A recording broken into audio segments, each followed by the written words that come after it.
Have you ever wondered why some seniors live long, vibrant lives, while others seem to fade away far too soon?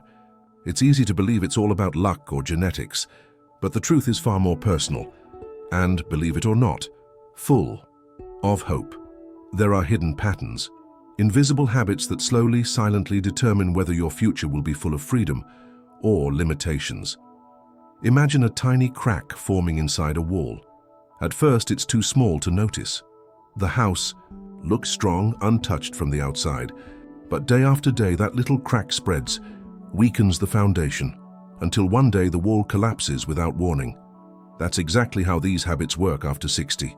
They're not obvious, they're not loud, but left unnoticed, they slowly dismantle the very structure of your health. Today I want to have a real conversation with you. Not a lecture, not a list of demands, but a genuine heart-to-heart talk about the small choices that could quietly shape your next decades.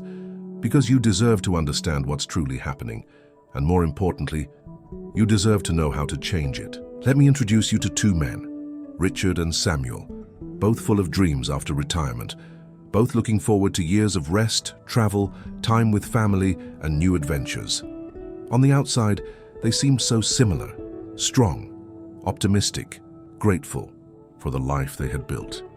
But as time passed, something changed. Today, Richard wakes up with energy and purpose. He volunteers, learns new skills, laughs loudly, and continues to build new memories. Samuel's story sadly ended differently.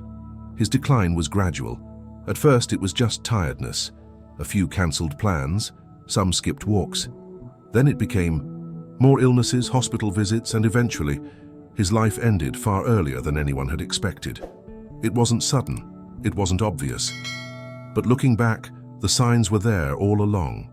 At first, it's tempting to say maybe it was bad luck, but when you really look closely, you see it was something else.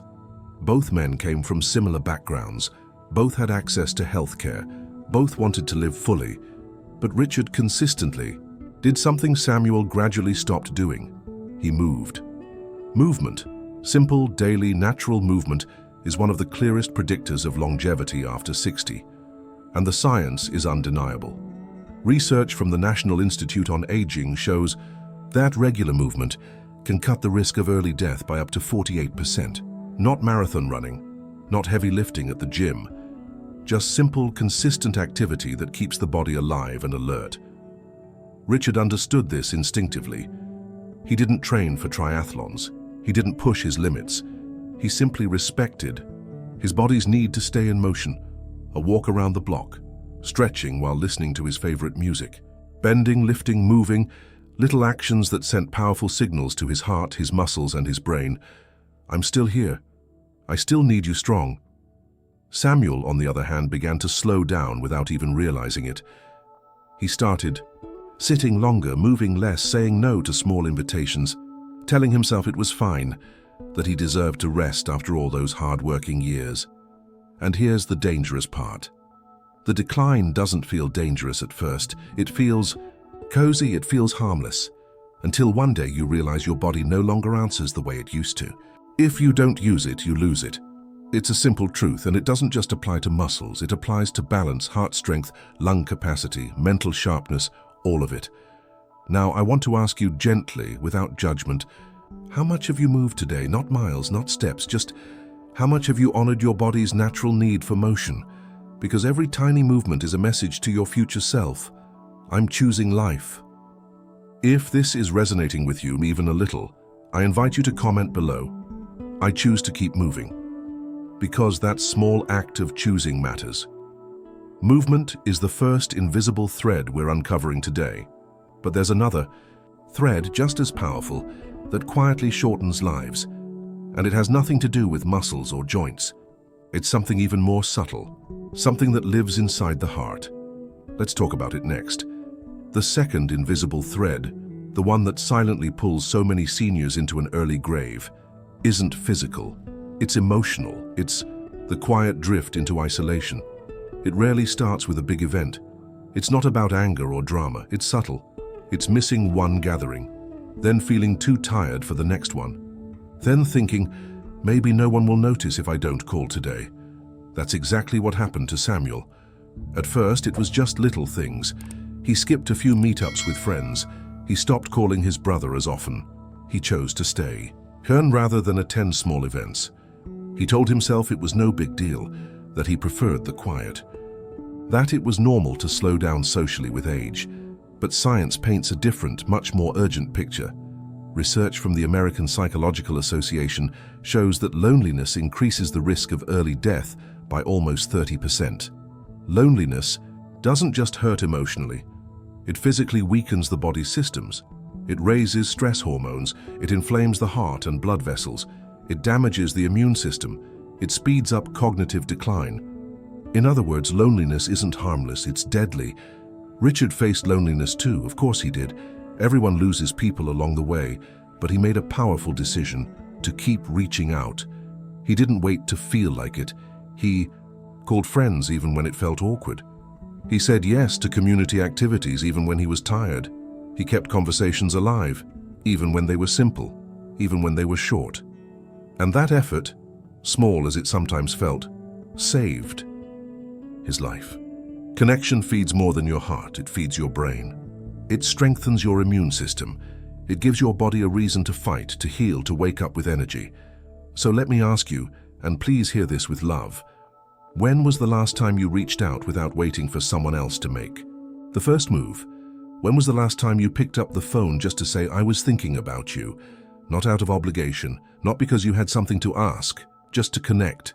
Because connection doesn't just happen, it's created, one brave moment at a time. And it's never ever too late to reconnect with life. You might think, but what if they don't answer? What if they do? You might think, but I don't know what to say. A simple hello can be enough. You might think, but it's been too long. Time heals faster when hearts reach out. If you're feeling that tiny stirring inside you right now, that whisper of, maybe I can still reach out, I want to invite you to comment below, I choose to stay connected. Because that small choice, it can change everything. It's not about crowds. It's not about being popular. It's about keeping your heart open enough to keep living. And Richard's story proves it. Staying emotionally alive kept his mind sharp, his heart strong, his health remarkably resilient. Now, movement and emotional connection are two vital threads.